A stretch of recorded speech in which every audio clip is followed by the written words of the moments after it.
Well, it's very interesting to me because for most clinicians, psychiatrists, and other people who work with schizophrenia, first episode patients represent a small part of the total experience that they have and the patients that they see.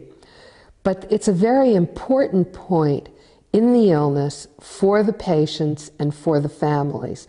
One of the things that we've learned is that if we can make a good impression the first time, because you only have one opportunity to make a first impression, we can make a real difference in how the course of illness will go for these patients. So it's very important to develop the right relationship and to be clear that the goals and the needs that the patients and families have at this stage of the illness are well recognized.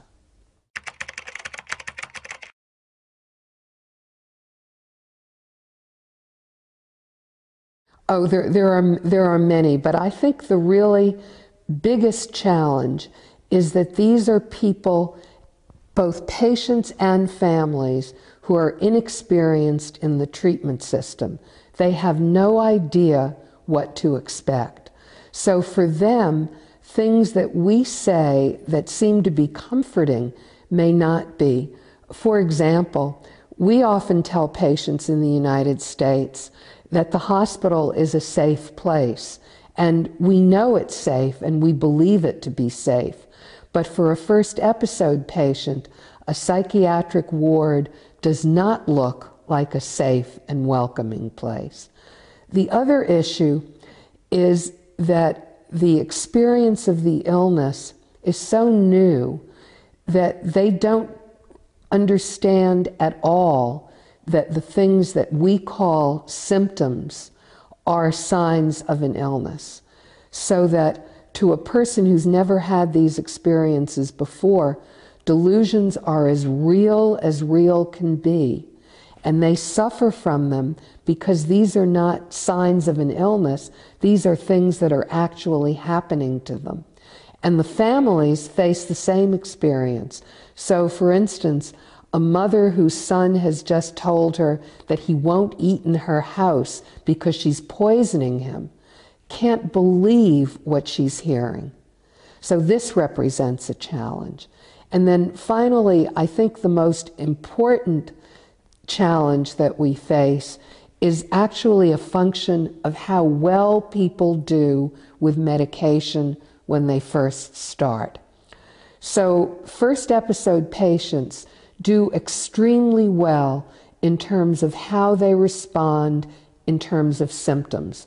The symptoms improve quickly and to a much greater extent than we often see with more chronic patients. Now, this generally happens as well at a much lower dose.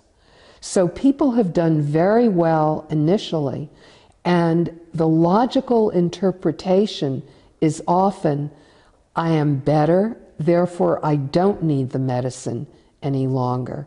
So the real challenge lies in long-term treatment, because we understand that the same medicine that helped the person to get better initially is also going to keep them from recurrence of the symptoms. And communicating that in a good, empathic way can be very, very challenging.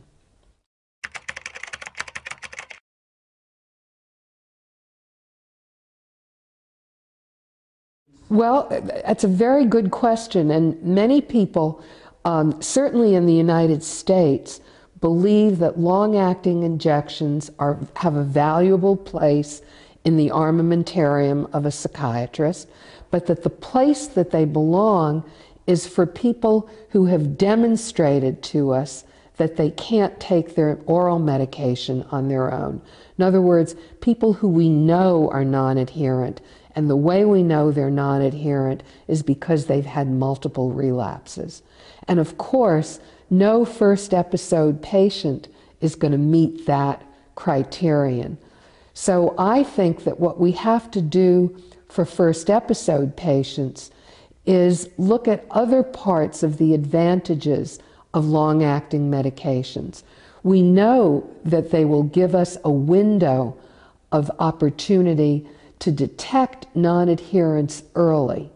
In other words, if you have a prescription for oral medication, the doctor may not know until the patient is beginning to have symptoms again whether or not they've been non-adherent. With an injection, you know immediately. The first day that the person doesn't come in to receive the injection, we know that that person is at risk of not having medicine available to prevent exacerbation and can take action. Now, from the point of view of a first episode patient, since they don't necessarily believe that they are going to become ill again, this is not a terrific argument. The better argument there is one having to do with convenience.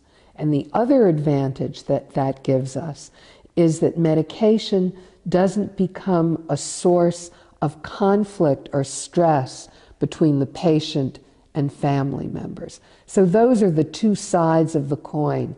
The advantage to the clinician of immediate recognition of potential risk of non-adherence and of not having medication available, and convenience to the patient.